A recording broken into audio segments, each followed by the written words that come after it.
standing start. Okay, hello everybody, this is Cam Walsh with Hugo Louie on RaceSpotTV. Apparently there's no rolling start here at 16th Street. We've been waiting for the pace car for some time, but they have decided not to. We will have to quickly get a replay of the start, as that was quite the surprise there for me, and I'd like to get off on the right foot. Anyways, Tim Holgate is on pole with Michael DeJong on his outside, and Ryan Murray and Andreas Werner in the second row. Tim Holgate getting off to a not bad start, but ultimately getting booted out by Michael DeJong, as we had multiple incidents in the back there, which we'll see if we can't maybe get a couple of runs of that right there. Everybody slowed down to a near crawl. 20 miles an hour, as there's just a traffic jam of cars. Let's see, there is Randy Krosno is sideways, and I believe Matt A. Nope, he's A-okay. Let's see, who else is involved? Okay, we have Christopher Demerit, Andreas Werner, Ryan Murray involved in this turn 1 incident, as they kind of stacked and packed it up going into turn 1. I had been waiting for the pace car to come out as we can return to live pictures. As that is just, well, so we do complete lap 1 of, okay, live again. All right, we do have 38 laps of racing to bring you. I'm really surprised that they decided to go with a standing start here. Yes, it is a road course, but it not being the street circuit would take one by surprise, as I don't believe IndyCar does standing starts for anything other than street circuits, so my apologies there. We've been chillaxing, I guess, for some time, but we will focus on Michael DeJong and Tim Holgate. Michael DeJong having gotten a good start on the inside of Turn 1 at Circuit of the Americas. I really wish I had time to go through the qualifying and whatnot, but they decided to get a little bit ahead of us, and there is no pace lap. So I do apologize for that, but we will be bringing you the rest of the race in full here on RaceSpotTV. Hello, everybody. This is Cam Walsh with Hugo Louie on the cameras, as I said before. We are still following Michael DeJong and Tim Holgate down this very long second straight here at Circuit of the Americas, a very technical track that tries to do everything it can to crash in or kill you. And most of the time it does succeed. I'm not personally a fan of this track. I do not like corners that turn into other corners, but that's a me problem, not an everybody else problem. So Michael DeJong able to do a very good job of staying ahead of Tim Holgate, as their lap times are the only ones that are entering the 149s, but seeing as this is only lap 1 going, or lap 2 going into lap 3, I imagine, as Michael DeJong's front brakes glow a beautiful orange as he enters the final corner and comes down the long uphill straight, as Tim Holgate will almost look to the inside but will not. As look back down in the pack, we have one car in the pits. That's Mark Johnston. I believe he's getting repaired. Courtney Terrell, Rob Unglix, Matt A. Kingsbury, Neil McBride, Ryan Krosno, Austin Espedy in 14th, Terry Mathiasen in 15th, Kerry Pettenhausen in the 16th, Joe Branch in 17th, and I believe, let's see, who's the final runner here? It will be Christopher Demerit, having an abysmal start here at COTA. He started, I believe, in 5th position. Yes, he did, and he has fallen all the way back, as there are 21 cars on track right now. Well, actually, should be about 21 cars on track, but ultimately right now the focus is going to continue to be on our leaders, and then the positions 3 and 4, which is also very, very hotly contested between Brendan Lichtenberg and Chad Peterson, as I believe they are teammates both from the Broken Arrow team, as Tim Holgate and Michael DeJong do come through this very tight technical section once again. It's just closing out the lap of Circuit of the Americas. It's a very long right-hander before a low gear left-hander. Another with whom? Tim Holgate. Yes, okay. So, as you can see from on board this beautiful track, which has been just opened here in Austin, Texas. As I said, one I'm not a big fan of, as we come up this huge 2-story increase. Try not to clip that yellow curbing, and then get back onto the power as you enter the S's here at Circuit of the America. The S's are closing. You're going to swing left, swing right, and then there's another section of left and rights, but it gets tighter and tighter. The radius getting closer and closer to yourself as you start heading uphill. Click a quick left-hander, shift it over onto the right, rolling that body before trying to throw it, quite frankly, over a left-hander, much like you would at Laguna Seca, before coming down a long straight and entering the hairpin. You can see these glowing brakes as these guys are absolutely on it. Both Tim Holgate and Michael DeJong, as they do head down the second long straight.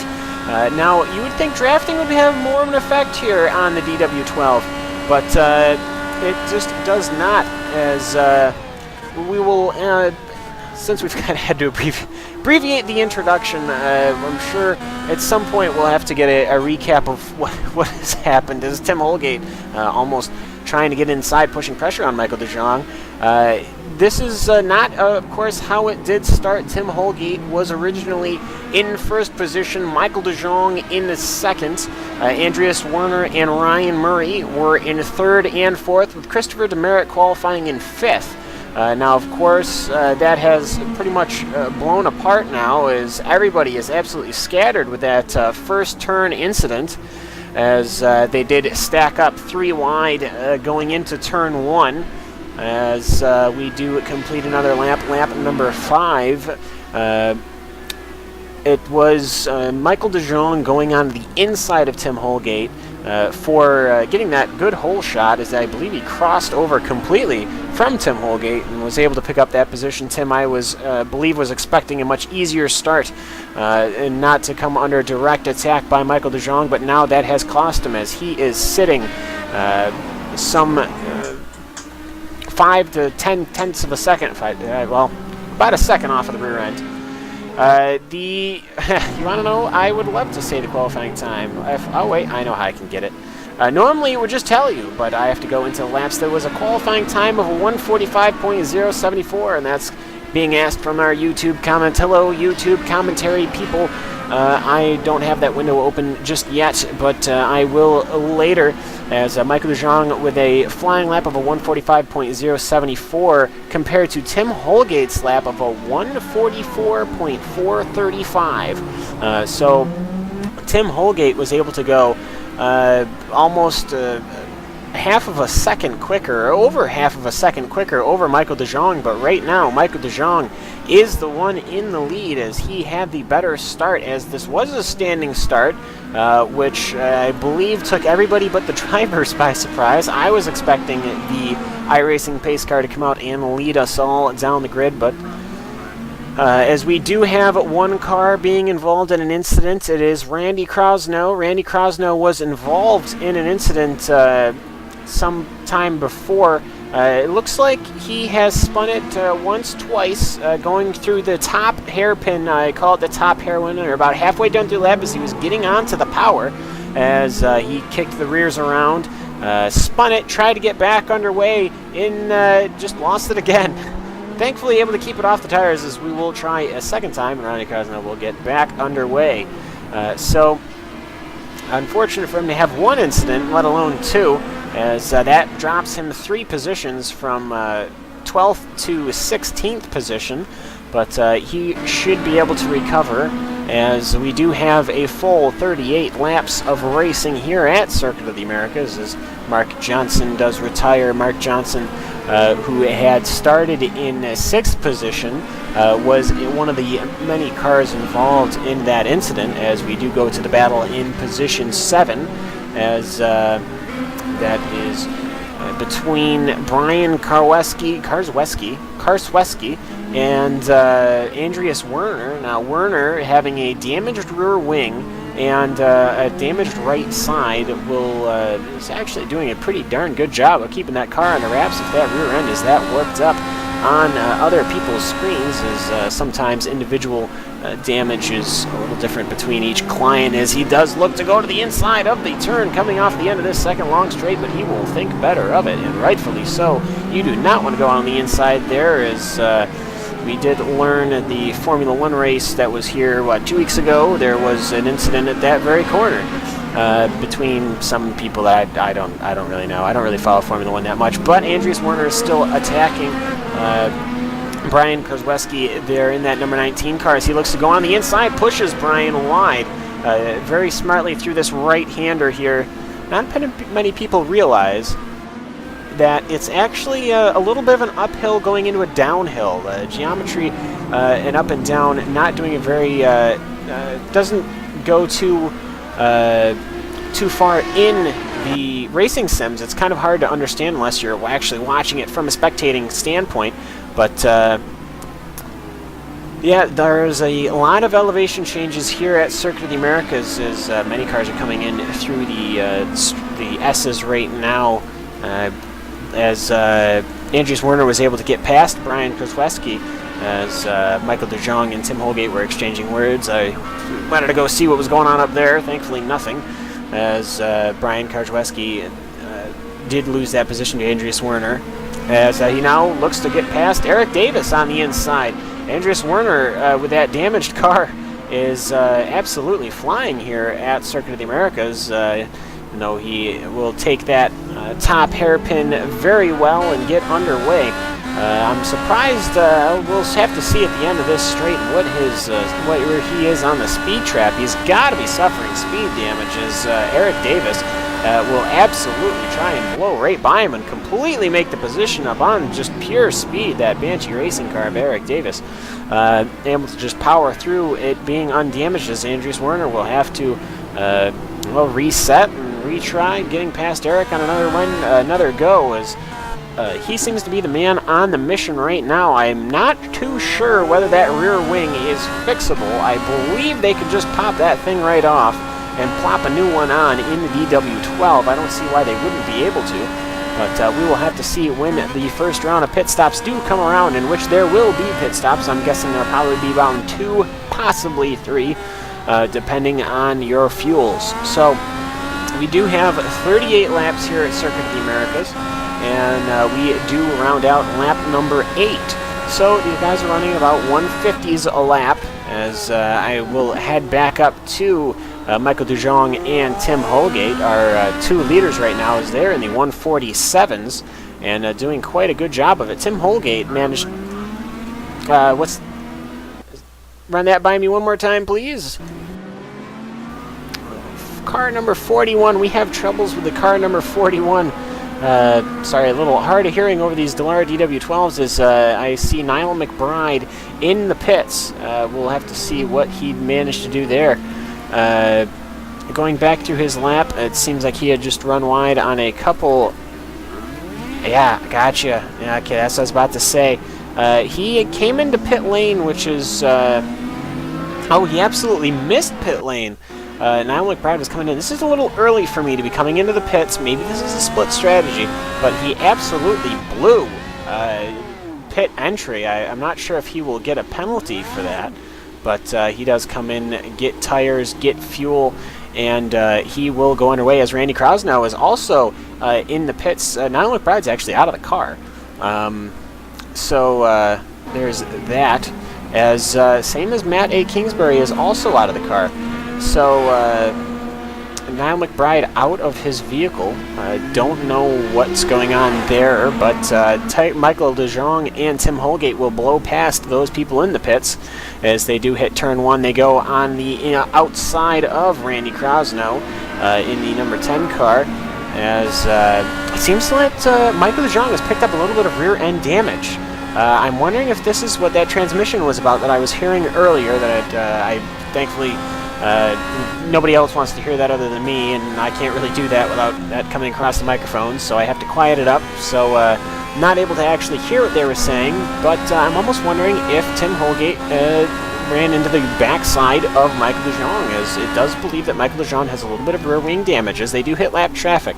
Now, lap traffic on an oval is one thing, as Tim Holgate tries to get the power down, will absolutely swing right as they go past Chuck Eisenhardt, as they do enter lap traffic very quickly here on the road as compared to oval. With an oval, you're not really that different in lap times per se, but and that is just simply magnified lap after lap after lap. Here, lap times, while vary, you could be going up to 4 to 5 seconds slower, and that'd be reasonable lap times, as Niall McBride has disconnected. He is retired from the race, or something has happened, and he had to go. Niall McBride, who was not qualified, listed as being qualified, he started, I believe, way in the back of the field. So too bad for him there, but either there are reasons as that car looked very healthy, and hopefully those reasons aren't anything too extraneous. So we will head back to Michael DeJong and Tim Holgate here, as Brian R. Simpson is also in the pits.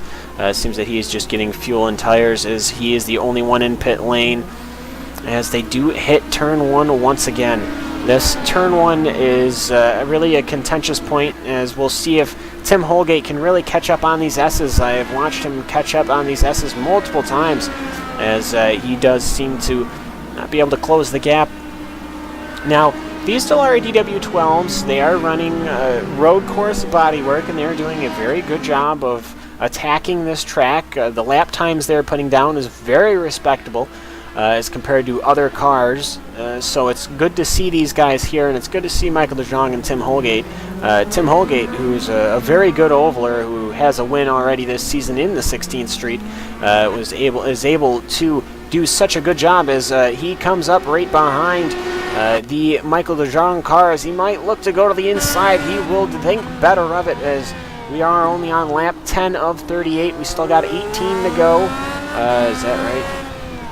I think I can count. 28 to go.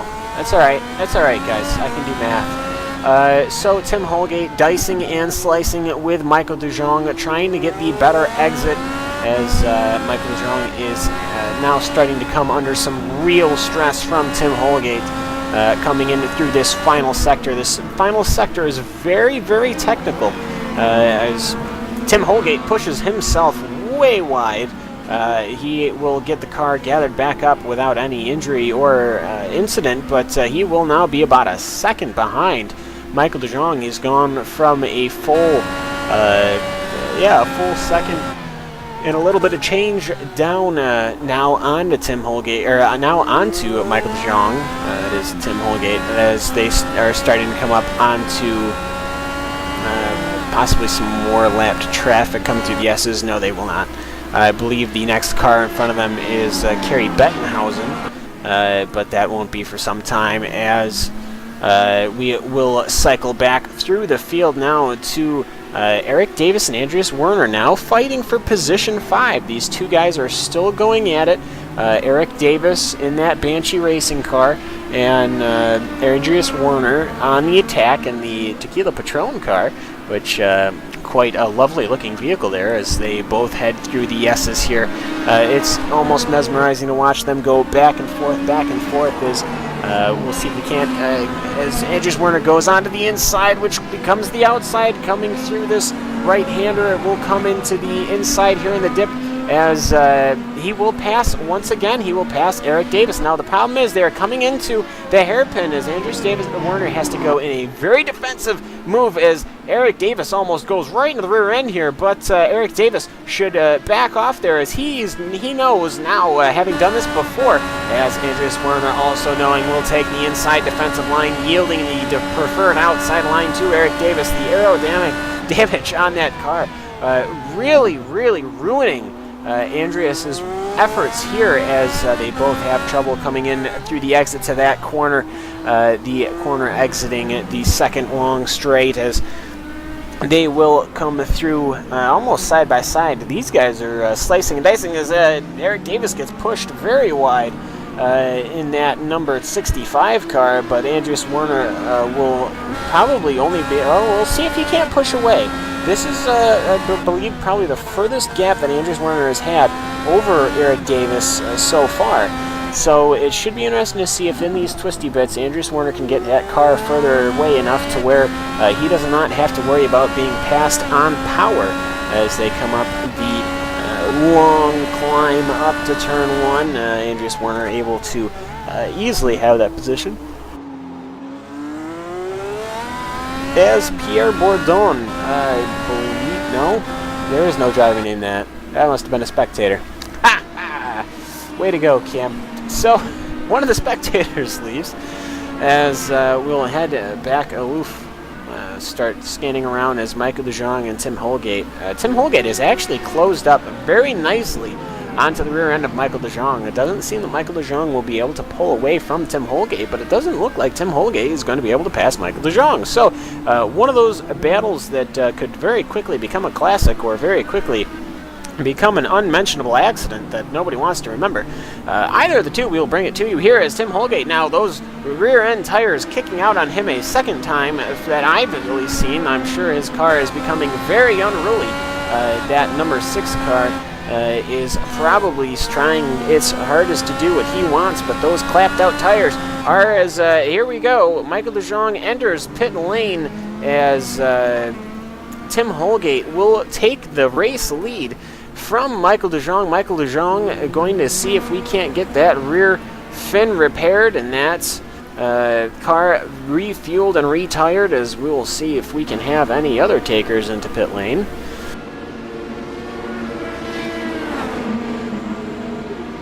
There we go. As he will pull into his pit stall, the car will go up, tires will come off, tires will go back on. Let's see if we can't get that rear wing fixed. No, they were not able to do any kind of repair on that wing. So unlike the front wing nose, which can just be replaced, I do not believe that this rear wing can be replaced on the Dallara DW12. That's something I'm not too familiar with what can be repaired on this car, as we do have takers in the pit road.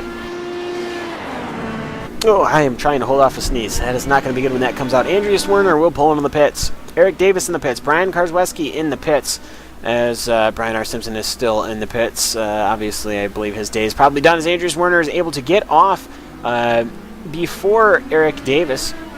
He will lead them into turn 1 here, as you have to kind of clip that, take it wide and clip it, as Rob Unglix comes into the picture in behind Eric Davis and Andreas Werner, as everyone is trying to cycle through pit lane here. We do have another taker, Austin Espedy, who is in P12, coming in and taking much needed fuel and tires as well.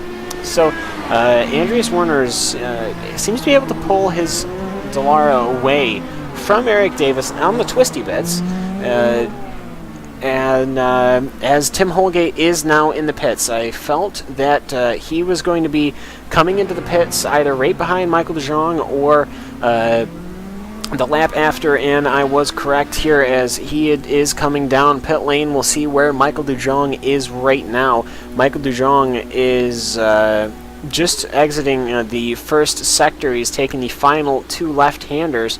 It'll be interesting to see where they come out. Michael De Jong just rounding the final turn right now, coming up the long straight.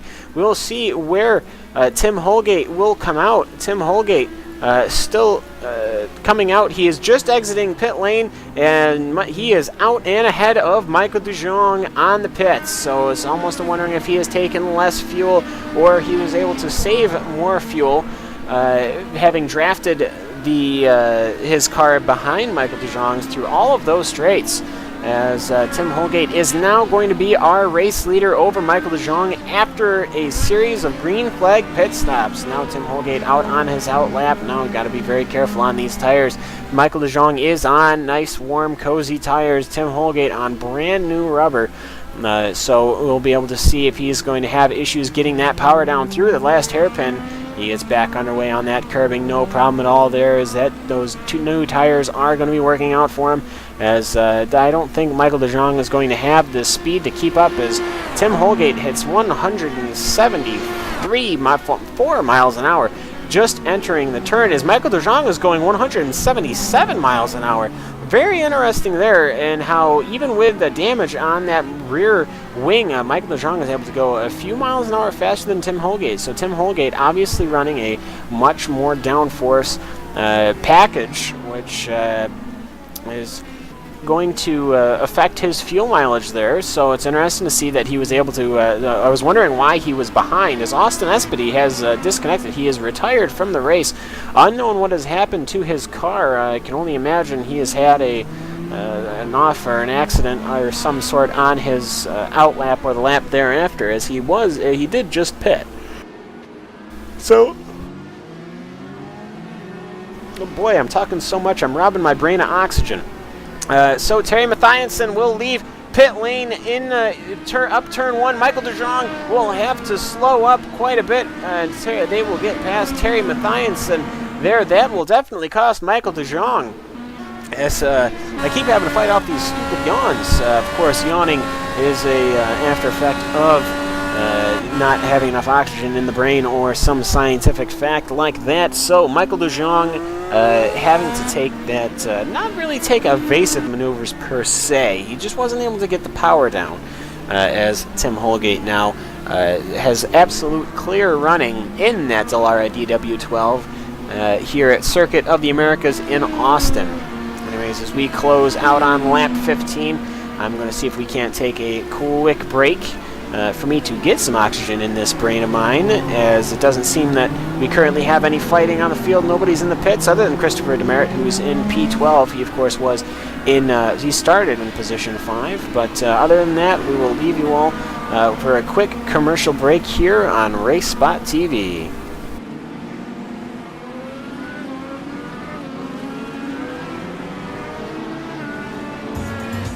Simulated racing can be awesome, but can also be kind of a free-for-all. Interestingly, auto racing faced the same problem in its earlier days. Whether it was on the back roads, the beaches, or the city streets, the racing was fun. But there was always a certain level of chaos and danger, until some folks came along and put some order to all of this. Stuff like official racetracks, regulations about weight and equipment, and enforcement of standards. That's what gave us high-speed excitement, fast-paced action, and photo finishes. That's when racing became racing. The guys over at iRacing.com have made the same transformation in the world of sim racing. Sure, they've got the most accurate tracks and realistic cars out there, but that's just the start.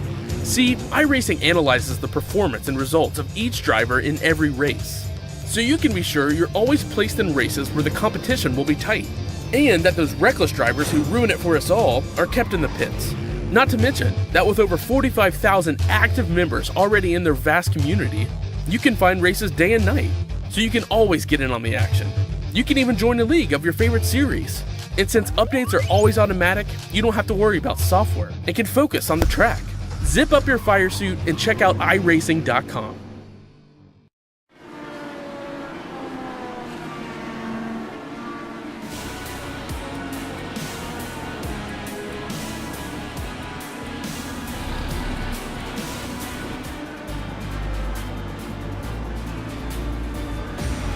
Hello everybody, and welcome back to our continuing coverage of the 16th Street Racing here at Circuit of the Americas. Hello, this is Cam Walsh with Hugo Louis on the cameras. We are bringing you live pictures of our current race leader, Tim Holgate, as he is absolutely starting to pull away from Michael DeJong, his only competition on the field so far, as Tim Holgate is dipping down deep into the 145 territory. Of course, is qualifying one of the only laps to go underneath the 144, as lap traffic has now split Michael DeJong and Tim Holgate. They're the car of Ellis Stevens in that Martini car, as Michael DeJong makes a very opportunistic move onto the inside there. I don't believe Ellis Stevens was waiting for it, though Michael DeJong does come on the comms and say thank you, so maybe he was. It's just I believe every corner entry going up that corner into turn 1, it looks dramatic. So now Michael DeJong and Tim Holgate not anywhere remotely close to the same picture. Michael DeJong about 5.3 seconds off of the rear end of the Dallara DW12 of Tim Holgate, as Michael DeJong does have a little bit of rear end damage. Now, for those of you just joining now, or for frankly those like myself who are still trying to figure out what happened at the start, I was rather expecting the iRacing safety car to lead us all through the lovely Circuit of the Americas. I was going to talk about the track. I was going to talk about qualifying, as we do look at position 10 right now on the track between Chad Peterson and Eric Davis. As oh, I see. I have my overlay messed up. Hey, way to go. Rob Unglex is currently in P10. Not sure what happened there, but Joe Branch is attacking Christopher Demerit for 11 and 12th positions on track. As that is the pictures we meant to bring to you, as Christopher Demerit, who had started in 5th, is now all the way back in 10th position. So, as I was saying, we wanted to do this great little intro and have a good show and welcome everybody to Austin, Texas, but then all of the Indy cars lit up their engines and squealed their tires, and well, they had a standing start. So I got the start I wasn't expecting, as we all absolutely jammed into turn 1, going 3 wide, even 4 wide in some places in the middle of the field, going from about position 4 backwards, and there was multiple car incidents between 3 to 4 cars. Mark Johnson being involved, Matt A. Kingsbury, I believe, being involved, as well as a few others picking up aerodynamic damage as they are continuing. Christopher Demerit having lost all of the positions that he qualified so far for. Now, speaking of qualifications, Tim Holgate had qualified on first with Michael DeJong on the outside. The qualifying lap of the day for the Dallara DW12 being a 1:44.435 here in Austin, Texas. The weather for today, while always set to realistic, it's right now it's about 67 degrees Fahrenheit with a 94-degree track temperature, and right now the wind's coming out of the north at about 6 miles an hour. So nothing too terrible for these drivers here today, as these tires are quite sticky. As it seems, as we have already had a series of green flag pit stops about 3 to 4 laps ago. Everyone was able to cycle through and in without any huge incident, though. Michael DeJong, though, was the first one to blink and entered the pits, but he was not able, Tim Holgate was able to put down a massive lap, and then I believe come in and take less fuel, as he had been drafting right behind Michael DeJong for multiple laps, so he was able to go a lap further than everybody else, and he is now in position 1. Tim Holgate putting down, his last lap was a 146.492, with Michael DeJong a 147.009. So Tim Holgate is still absolutely pounding out the laps here as we do close in on lap 20, 18 laps to go, as Tim Holgate is now starting to get behind faster traffic. Christopher Demerit is right in front of Tim Holgate. As they do enter the top hairpin, Christopher Demerit will leave himself over to the left and let Tim Holgate go by. No issues there. Now, what's interesting about this straight, this second straight, is we do have a speed trap. Tim Holgate is probably one of the, well, wouldn't want to say slowest of the cars entering that corner, as he's hitting about 176. Now, Michael DeJong, though, was able to enter this turn about 3 to 4 to 5 miles an hour faster. So it's interesting to see how the setups are different. Tim Holgate running a higher downforce package than Michael DeJong, I'm assuming. Now, you could be wondering how the number 5 car of Michael DeJong picked up that rear wing damage that you can see on your screen. That rear wing damage, I'm not too sure how he managed to pick that up. I believe there was potential contact between Tim Holgate and Michael DeJong, as they both were on comms, but I was not able to see any of the contact. Oh, my phone is ringing. Well, they will have to call me back later there as okay.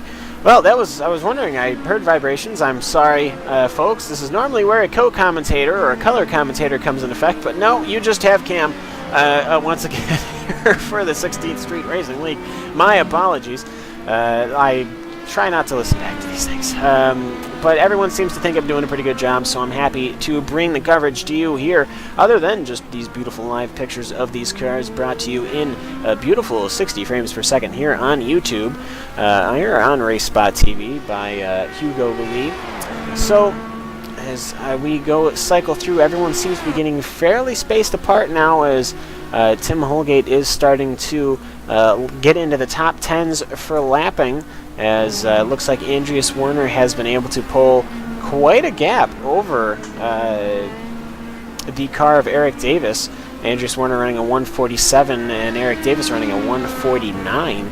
So Andreas Werner having done a good job to get himself up into position 5, as everyone is still going down on track, no problems there. Now, this turn 1 incident, it has just, well, it was truncated pretty much by everyone piling into turn 1. Turn 1 is quite the entry. You're basically going up 2 stories and making a blind over crest left-hander, which, if you don't set it up right, has the potential to mess up your entry. As we do look at that first lap, I was wondering if we could get a replay of that, as we do. So we did have a start from all cars involved. Multiple cars getting an absolute blazing start as they just led up into turn 1, as it looks like 1 or 2 cars made contact. I believe the third place car of Andreas Werner and Ryan Murray were the first to make contact, as that spun Ryan Murray and Andreas Werner around. That's obviously how Andreas picked up that rear end damage. And it looks like Christopher Demerit piled in there, as well as 1 or 2 other cars. But that spun everybody, well, it spread the field out massively, as multiple cars had some even having to back up before they got underway. Potentially why they don't really like standing starts in the Dallara, but everyone tried to get away nice here, but just wasn't able to happen, especially when one of the first 5 cars to enter the turn have an incident. It packs everybody up real quick, as we will end up coming back here to live pictures. So it was just too unfortunate of an incident, but these things do happen. Ryan Murray obviously no longer on, or is he on the track? I believe he's on the track. I don't even see him. He's in third. Okay. So we are going to go to the battle for position 14 between Terry Mathiasen and Kerry Bettenhausen. Two very IndyCar names, as I believe that is Eric Davis behind them. But he is not involved in the battle for position 14, as Terry Mathiasen and Kerry Bettenhausen will try to let the faster car of Eric Davis get past without managing to ruin each other's lines to try and either defend or get past each other, as they do come in through this last section. This last section, very, very technical. Each of the 3 or I believe 4 sections, as somebody has an incident there, as Eric Davis looks to absolutely dive bomb onto the inside there. But he will not get it. Eric Davis wanting to get past. I'm just not sure if he has the lap times to be able to do it. As, maybe he does. He's been running 151s and 149s, whereas the other 2 cars are running 153s. Kerry definitely not happy about that. Probably would have liked a little more heads up than a dive going on the inside, as Eric Davis is still absolutely hounding Kerry Bettenhausen. I believe they made contact there. I will have to check that once again. Eric Davis potentially getting into the rear end of Kerry Bettenhausen there, is Yep, they did. They did. I did hear the incident as they just decide to both let Eric Davis go, who now has a little bit of front end wing damage. So lap traffic can be an issue, but it can definitely be exemplified by you not letting other people go, as Kerry Bettenhausen has gotten past Terry Mathiasen, which I'm sure was not why Terry Mathiasen pulled over for Eric Davis, and Kerry Bettenhausen absolutely capitalized on that. So, sometimes these things just don't happen the way that they should, or the way that you frankly want them to. But anyways, Kerry Bettenhausen now has the position over Terry Mathiasen in that Banshee racing car.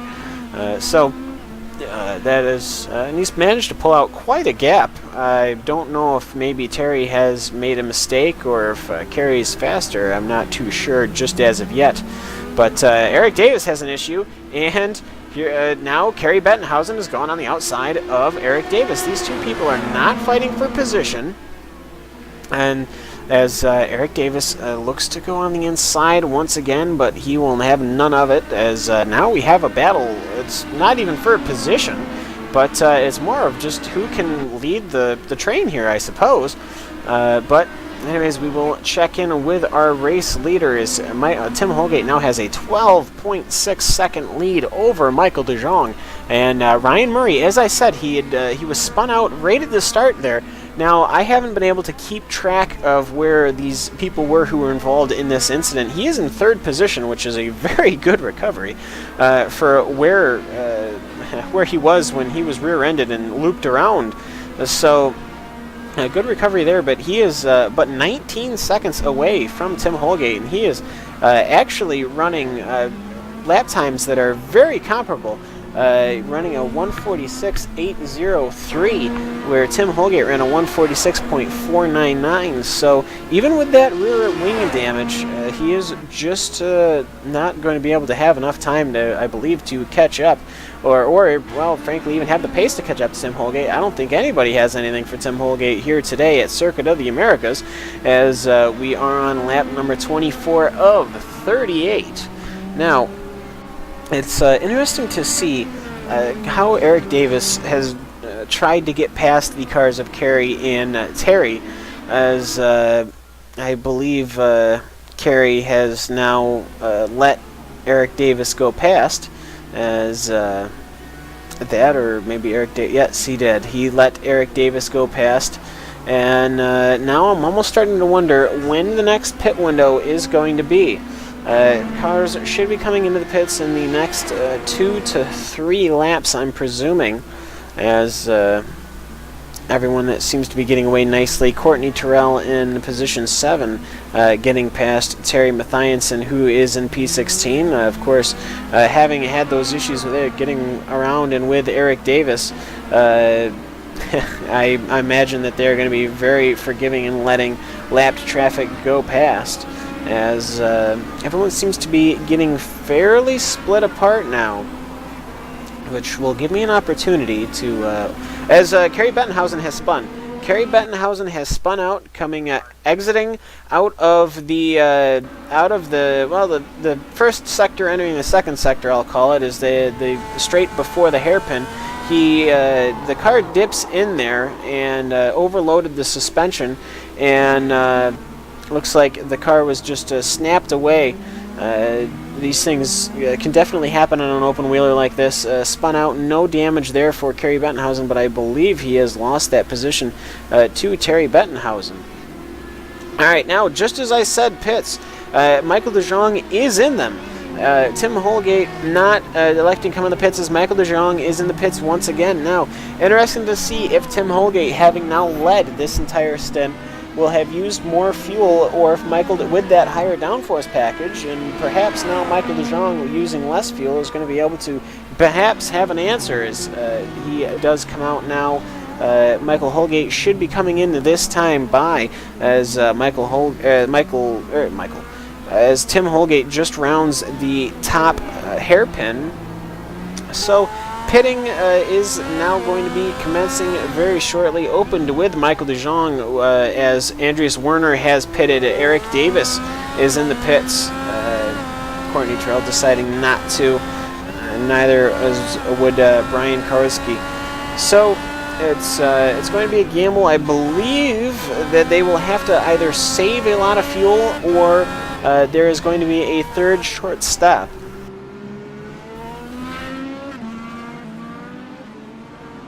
Oh boy. That silence you hear is the color commentator that I don't have. So Tim Holgate rounding around once again, lap 26 now, as the dog, don't squeak that. That's not commentating. Doggy. She's not going to give me the toy. So, the squeaking of the dog is definitely not helping, as everything just seems to not be going my way here. Ryan Murray, though, taking the position away from Michael DeJong and then promptly spinning his rears coming out of the top of turn number 1. Now, this is just temporarily, of course, as Ryan Murray does owe a pit stop, as Michael DeJong has now 46 seconds off of the rear end of Tim Holgate, cuddling in right behind Brennan Lichtenberg and ahead of Andreas Werner. But obviously, as Andreas Werner was in the pits, as would have to see when Ryan Murray and Tim Holgate decide to come into the pits, as I'm trying to find where Holgate is on the track. There's kind of a couple of landmarks, but there he is. Okay. All right. They both took a very similar looking turn at the same time, and I was like, they're not racing for the lead, are they? But they aren't. Okay, so Ryan Murray's about 21 seconds off the rear end of Tim Holgate, as my overlay is correct. Going absolutely nuts here.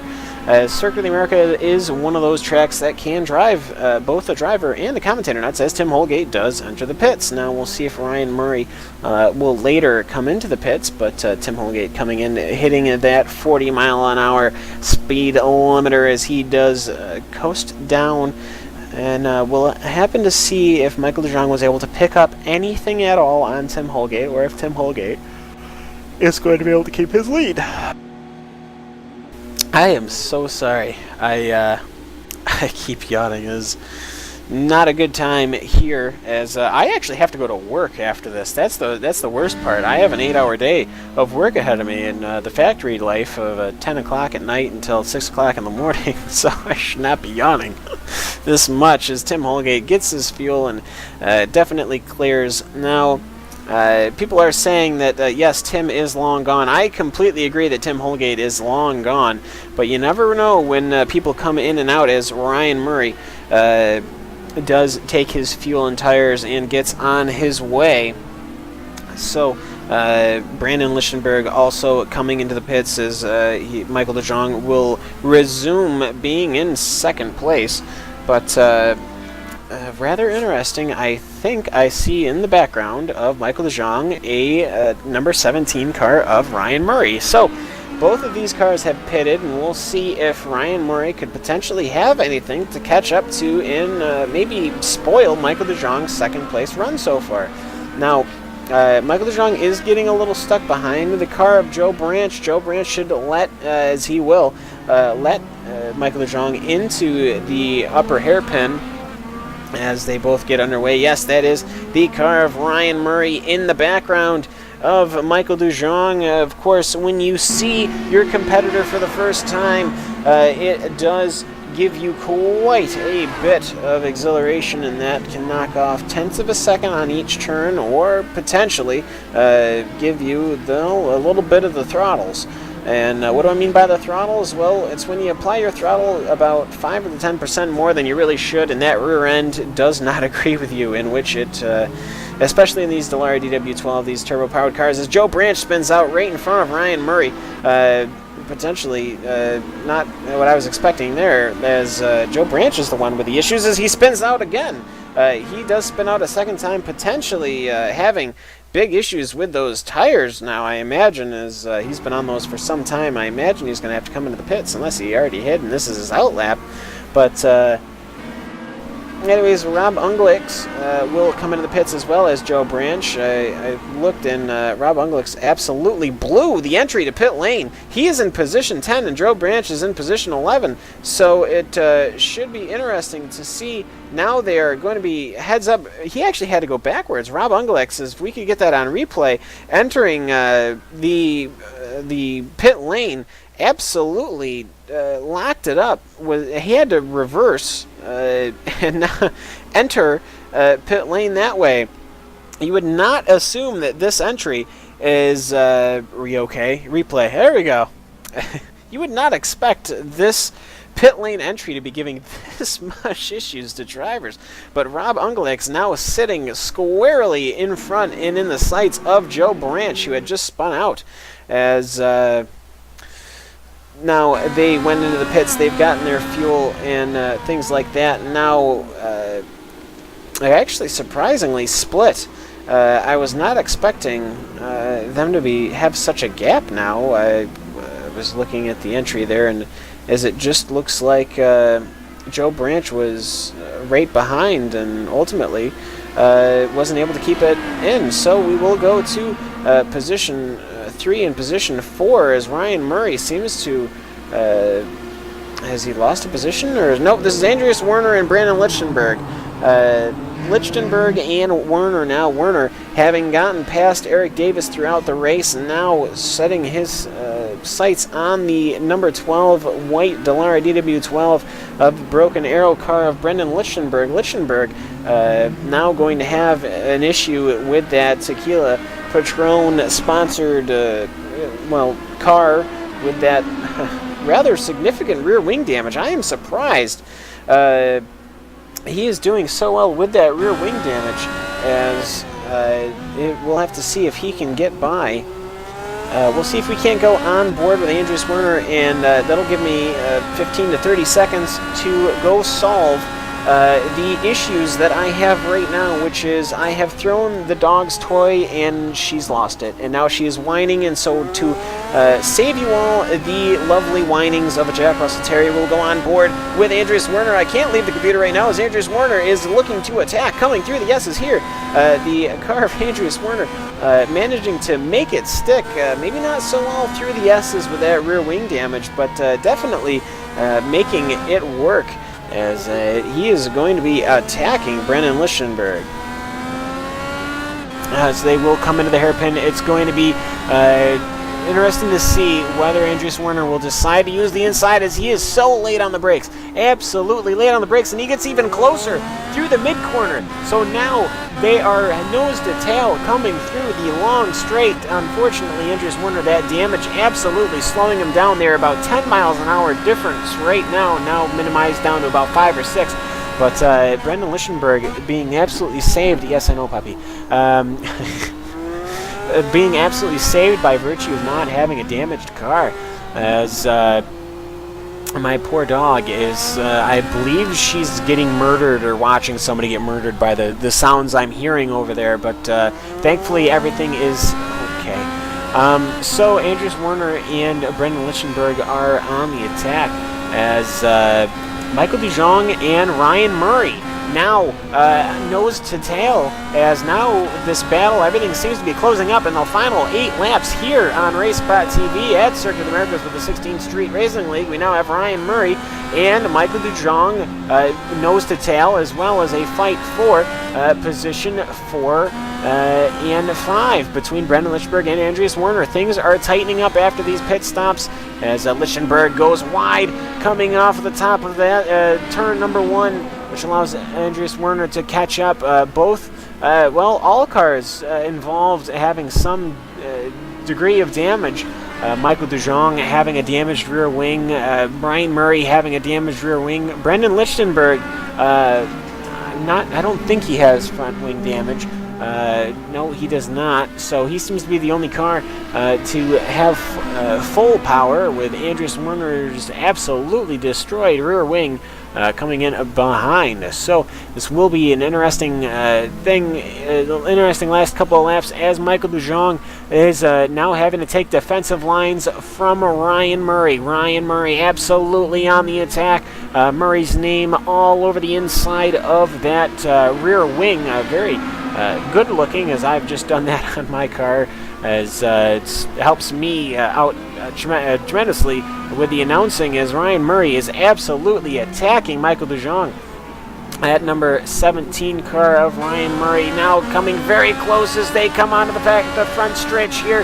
Ryan Murray is going to be taking the inside line. We are going to have a drag race up to turn 1 as Michael DeJong cuts the nose off of Ryan Murray, but that's not the end of it. Ryan Murray is able to take a wider line, and they will go too wide through the S's. Somebody is going to have to back down through the S's. It should be Ryan Murray, but Ryan Murray powers through Michael DeJong's car, and he will enter the S's in position number 2. Michael DeJong will have to yield coming through the S's, as Ryan Murray now assuming the mantle of position number 2. As they come through the S's, and yes, he will keep that position and pull a little bit of a gap, as entering the S's on the wrong line will cost you through the entire section, as Michael DeJong has just, well, I'm sure he already knows that, but has just been shown as Ryan Murray doing a good job of keeping that, making quite a gap between the two, as now Brandon Lichtenberg and Andreas Werner are the current fight right now. Murray doing a very good job getting away there, but Andreas Werner is able to just absolutely close up on Brendan Lichtenberg. Of course, this is the fight for position number 4, so definitely not fighting for a podium spot, but fighting for the honors of the best of the rest, as Brendan Lichtenberg and Andreas Werner are able to keep up right with Brendan Lichtenberg. As he looks to go on the inside, he will try to outbrake entering the turn here, as he will have the position, but will he? Brendan Lichtenberg able to keep the inside line as they get on power. Andreas Werner and Brendan Lichtenberg going side by side, entering the third sector. Andreas Werner able to pull wide, but he will be able to cut the nose off of Brendan Lichtenberg. Lichtenberg holding his car off and letting Andreas Werner get that line, as he did not want to make contact, as Brendan Lichtenberg loses position for 2 passes in 1 lap over the course of a 38-lap race. Boy, is that rather interesting. Just funny how that lines up over the course of an entire 38-lap race, and positions are being decided on lap 31 of 38 here, as everyone is still plowing around in these Dallara DW12s around Circuit of the Americas. Now there's a fight for position number 6 too. Going back into the pack even more, Eric Davis and Courtney Terrell are fighting for position number 6. Eric Davis and Courtney Terrell running very similar lap times, 150 flats, as they come through this final section. Oh, she managed to rescue her own toy on her own. That's great. So no more dog whining, I hope.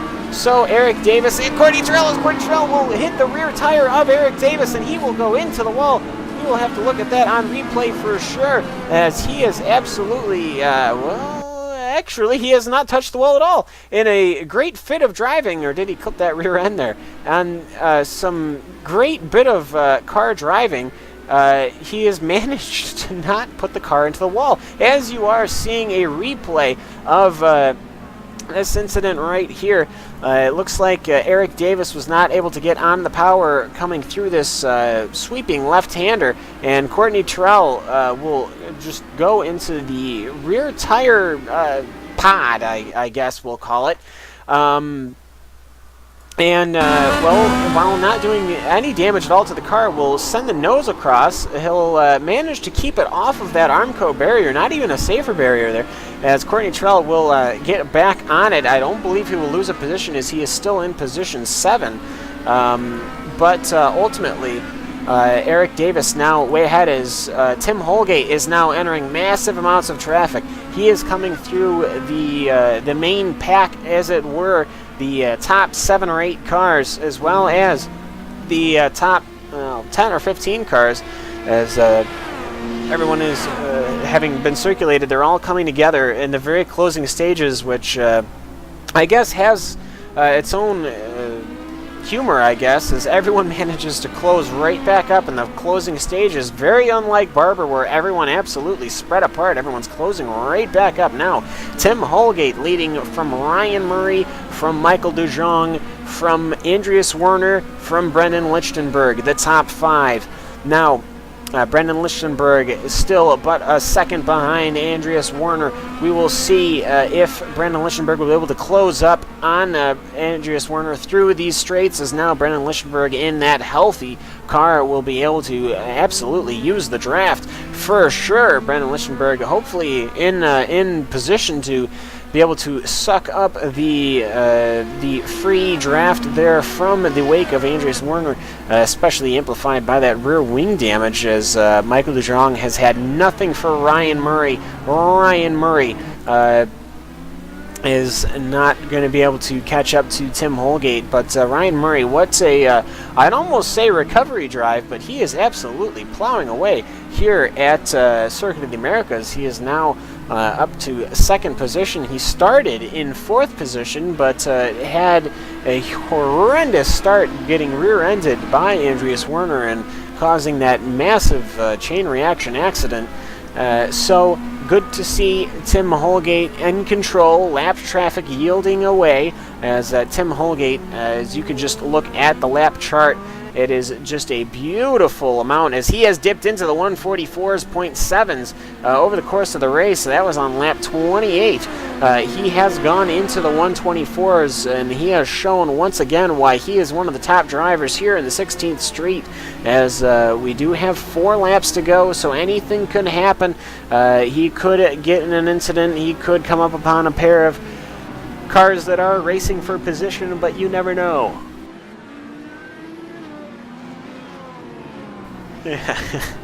And that is why we are watching for sure these last 4 laps with bated breath, as Ryan Murray is still pulling away from Michael DeJong.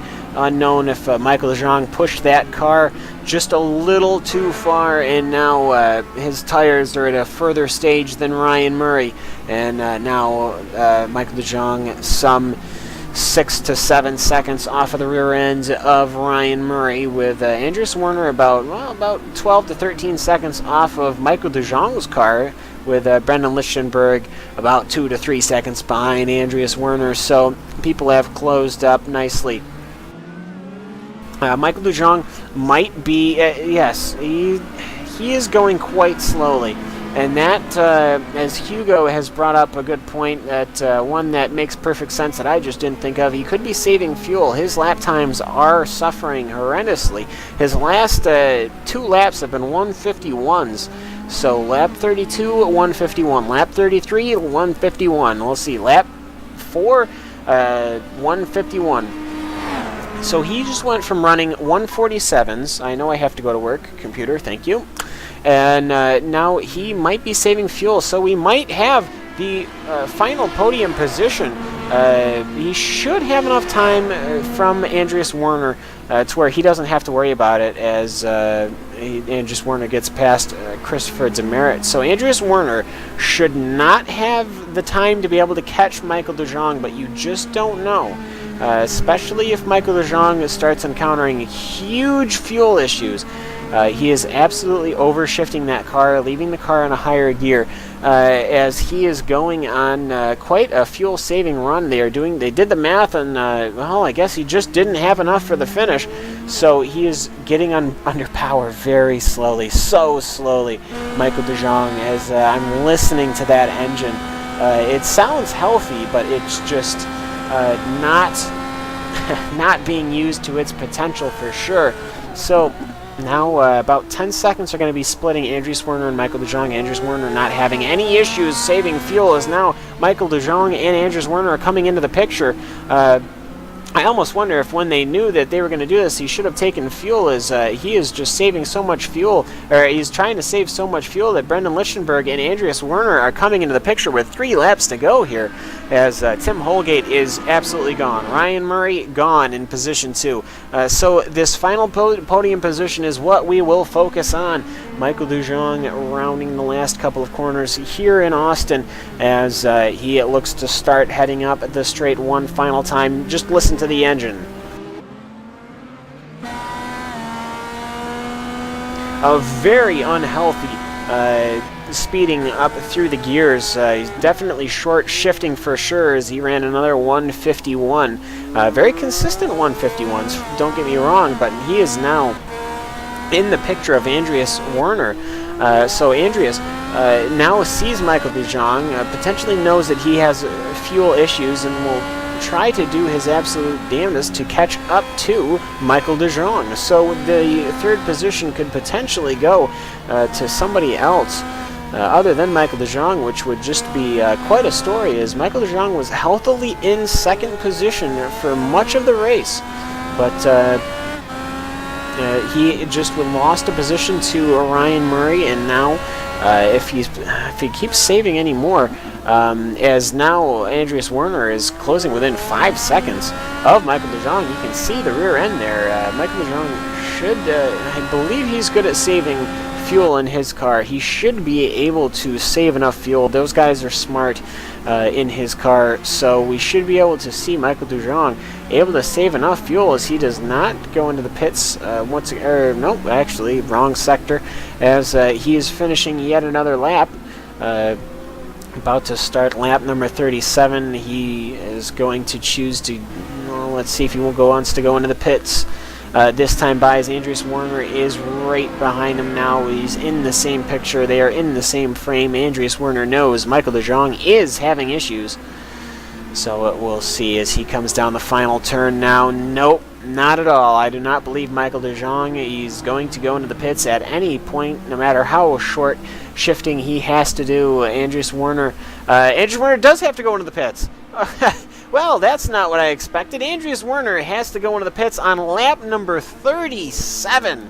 Absolutely terrible for Andreas Werner. I wasn't expecting Michael de Jong to have these fueling issues. Andreas Werner has to coast into his stall and pick up just enough fuel for but a scant 2 laps. That is absolutely disastrous for that car. He was having such a great run in position 4, had fought his way up from the calamity that happened, as we do now look back to position 11 between Alice Steffens and Randy Krasnow. Both have had issues for today for sure, as Randy Krasnow was looking to go on the inside, as I'm not sure if he tapped the car of Ellis Stevens, but Ellis Stevens has either been moved out of the way or was not able to get under power. Randy Krasnow able to make the position up, as they are fighting for the position looking out of position number 10, position number 11. So on the outside looking in, as everybody seems to be short shifting now, other than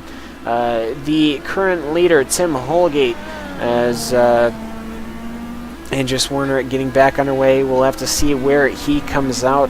But Randy Krasnow still under attack from Ellis Stevens. Ellis Stevens now on the attack, so we'll see how the draft plays out through these last couple of laps, as Tim Holgate is on his final lap. As we'll go take a quick look up front to him there, 1 hour and 6 minutes in. He will come around on lap number 38 as he heads down the long straight, having cleared the final hairpin, the top of the hairpin. So Tim Holgate, having raced very well, not losing position except for one time under green flag pit. Well, obviously green flag pitting, we're road course racing, but Tim Holgate able to absolutely storm and control the pace, as he will have the fastest lap of the day with a 1:44.746 that he did some 10 laps ago. He will round through the final sector, and he will have no traffic ahead of him. He will have no issues at all, as Tim Holgate will definitely pick up the checkered flag here at Circuit of the Americas. I keep forgetting how long this sector is, as Tim Holgate will cross the finish line, and he will, oh, that's not the finish line, that's the pit entry line. So, actually, I believe that's the DRS line, as Tim Holgate will swerve left and right, and he will pick up the checkered flag here at Circuit of the Americas in absolutely storming fashion, as we will now look back to Ryan Murray, as Ryan Murray, some 30 seconds behind, will most certainly come in second place, as he goes by a lapped car there. And and look back even further to Michael DeJong. Michael DeJong is absolutely short shifting. He is trying to save as much juice as he can out of that car, as Brendan Lichtenberg is actually coming up right behind him. This is going to be a rather interesting finish here, as Brandon Lichtenberg is but a few short seconds away from Michael DeJong. I just don't think, I think Michael DeJong saved enough fuel now. He is getting after it. So Michael DeJong will hopefully be able to keep third position, as it looks like he will. He only has one straight to go. Michael DeJong will be in third place, as did somebody run out of fuel? I don't know. Let's see here. Did Brendan Lichtenberg run out of fuel? I think Brendan Lichtenberg ran out of fuel coming on in the last straight. That is funny. Out of everybody has ran out of fuel. I'm not even sure if Brendan Lichtenberg is going to be able to get it to the start-finish line. Oh no! So Brendan Lichtenberg, who I thought was going to be passing Michael DeJong on fuel, Andrew's wondering who I thought was going to be passing Michael DeJong on fuel, as yes, he will cross the finish line. that is funny, as we now have a look at the results. Tim Holgate, our race winner with Ryan Murray, coming over Calamity, will finish in second position, 31 seconds off. Michael DeJong in third position, with Brendan Lichtenberg finishing in fourth position, coasting along definitely to a safe finish. Andreas Werner finishing in fifth position.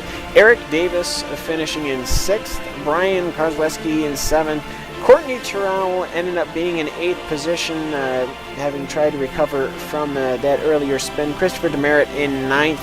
Joe Branch in 10th, as Tim Holgate starts doing donuts here in the front stretch of Circuit of the Americas. Randy Krosno will finish in 11th. Ellis Stevens in 12th. Rob Ungelix in 13th. Steve J. Richardson in 14th. Kerry Bettenhausen in 15th. And Terry Mathiasen in 16th. Chad Peterson finishing out in 17th. Our first to be out. 23 laps down. Chad Peterson out. Austin Espedy out. Brian R. Simpson out. Chuck Eisenbarth out. Niall McBride out. Matt A. Kingsbury out. And Mark Johnson out. So those cars are being calamity'd up and crashed in the very first couple of laps of the race. But Tim Holgate, our man of the race, we'll see who comes up and joins us in the interview, which I believe we will have to abbreviate here, as, yes, in half an hour I have to be, out the door. So we will try and abbreviate these interviews, which is going to be difficult for me, as I think we've come to the understanding that I love talking. So we'll see who comes up into this right now, but I will just say, other than that, that horrific turn one start, which I think reinforces the point that maybe road courses should be started under a safety car here in the Dallara DW12. I'm not too familiar. I think Barber was a standing start too, because if they're doing one road course, they must be doing it all. So, anyways. Oh, I'm not late. I have to be to work by 10. I got things to do with the house.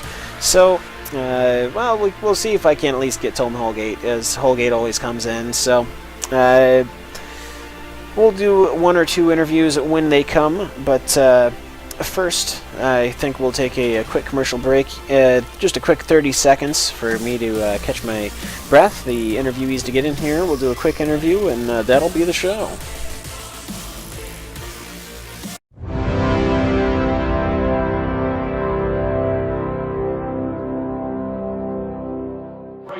It's time for those most famous words in motorsports. Drivers, start your engines!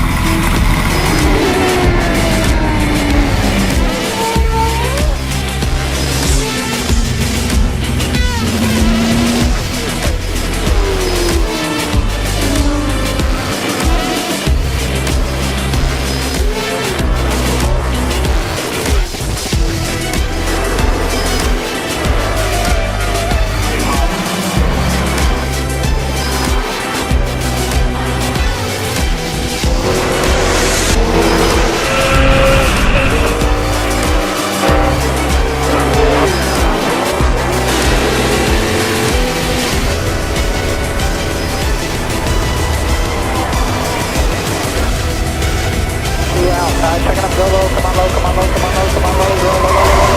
Michael Conti comes up at a corner number 4 in the checkered flag. He wins his first NASCAR iRacing.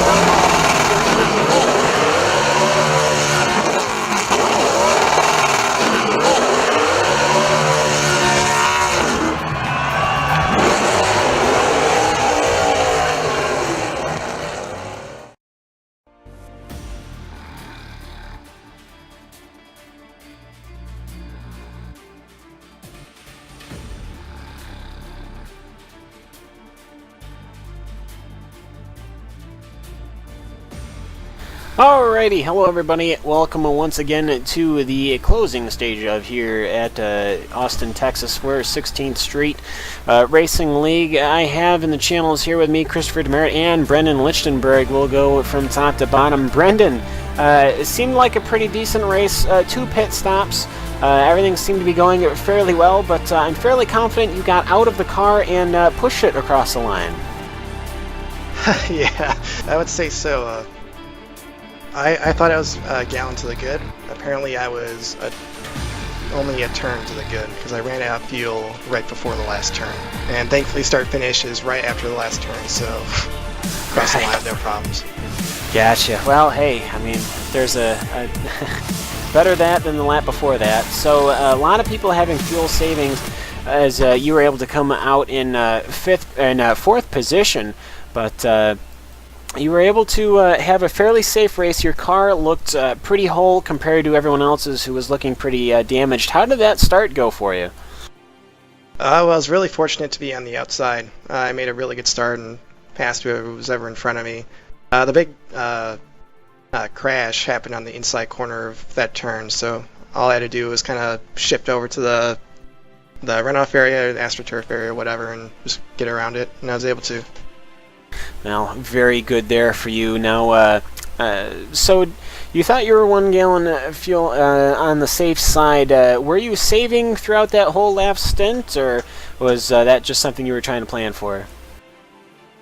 I didn't think I was fuel saving, but the lap times I was running, I pretty much was fuel saving. I was taking it pretty easy. After maybe the first 10 laps, and I realized no way I could catch the first 3 in front of me, I just kind of started driving like William Prost and just kept the car safe. Well, you know, and safe cars do good for positions. So position 4 for Brendan Lichtenberg. Very good of you to drop by today. Thank you for coming. As we'll go to Christopher Demerit now. Demerit, didn't have the race I thought you were really planning on. You started in 5th position, and before I knew it, you were way at the back of the pack. So obviously that turn 1 incident affecting you far more than everyone. Well, then obviously more than others. Chris, how did the start of that race go? I was very nervous because standing starts and basically a hairpin turn 1 isn't exactly the most exciting combo if you're starting in the middle. So I was trying to take it easy in, but just caught up in the incident that happened in front of me. And as I was making my way around, I looped it a couple more times. Not sure if it was wing or tires or just a placebo effect, but pit, and the rest was just me running. Yes, and of course, being in the middle of a standing start. Now, this is kind of one of those things. I wasn't expecting a standing start. Do you guys do standing starts at every road course? I think this is the only one that we're doing it. I know it was definitely a surprise when it was announced, but I don't think we're doing it at any other course. Gotcha. Well, it was a surprise for me. I was expecting to do a great intro. And I hear cars revving and then going towards turn 1, which frightened the ever-loving crap out of me. So, it definitely took us by surprise here. So, well, you managed to get into that incident there. You got rear-ended and you nosed into somebody. And that's never a good way to start, which of course rattles the cage. So, Chris, you were able to save the car and did what you could. So, thank you for coming here and doing the interview. Anyone else you'd like to thank? I need to thank my teammates Matt Palsky and Bill. for making that COTA setup. Yes, and not unfortunate to see Matt Pavelski. I think you probably would have done pretty good here, but of course reasons are reasons. Yep, I would have expected him to do a lot better than I did.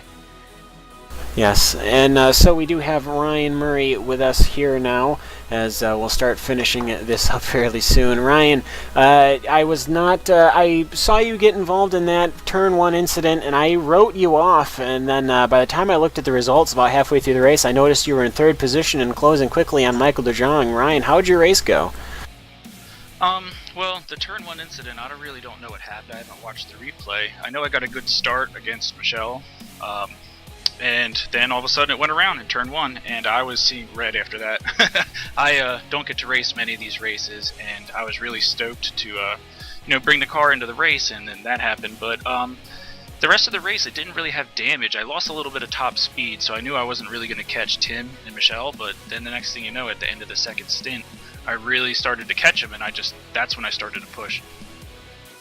Yes, and very good pushing indeed, as Michael DeJong ended up having to save fuel the entire last stint, and you didn't really seem to. Now, was that aerodynamics, or did you fuel save at some other point? Where did you come up with the fuel for those final couple of laps? For the most part, I wasn't burning a ton. If I were to take care of the first stint and get an extra lap out of it, I could pretty much push the rest of the race. And with the damage, I figured I was saving fuel, and it occurred to me that I could go 13 full laps and then pit on the 14th lap. And once that was, obvious, I just saved all my push to passes and tried to catch them naturally. Yes, and you were able to use all your push to passes, right? Oh yeah, I used them just to try to get the fastest lap of the race, but it just cooked the front tires at the end, and I started to really get a squirrely car after I made the pass on Mike. Yes, so very good running from Ryan Murray, a very good recovery. As we'll do one more interview with our race winner, Tim Holgate. Tim, how are you doing? Good win for sure. How did that look coming out of the rearview mirror coming up at the top of turn 1 on lap 1? Oh, lap 1, I didn't think he was going to make a bonsai move that early in the race, so I was taking my usual later apex, and he shot across. I saw him coming, so I just gave him room. I knew in the end that I was pretty confident that we had a great car, we could make fuel while we were going, so I let him take the spot and just conserved behind him for that first stint. We unfortunately made contact once or twice, just very slightly. I apologize for that. Never want to touch another person's car when you're driving open wheel, but other than that, not too bad. Yes, and so you were able to save fuel behind Michael DeJong's car that entire first stint, drafting behind him, and ultimately you were able to come away with a win, and you were the only driver to enter the 145s, let alone the 144s, during the entire race. So very good setup for you today, and very good running. Lap traffic worked out well for you? Yeah, no complaints. Actually, I think we did a 144 late in the stint there. We were moving pretty good. Most of the time we were in fuel conservation mode, but just wanted to see what the tire deg was like, so put down one flyer. Thought traffic was good. I mean, in general, everyone was very professional, got out of the way well. Kind of by myself most of the race. Didn't after that first stint, so didn't see a whole lot of action. A couple of moments of excitement. Teammate nearly half spun in front of me, and then had another couple of cars get into each other in the long carousel turn. But other than that, it was a really good, clean race. Yes, and I was saying there, you did hit a 144.764, the fastest lap of the race, but nobody even hit it at 145, so definitely you had the pace today. And so I think, well, Tim, anybody else you'd like to thank?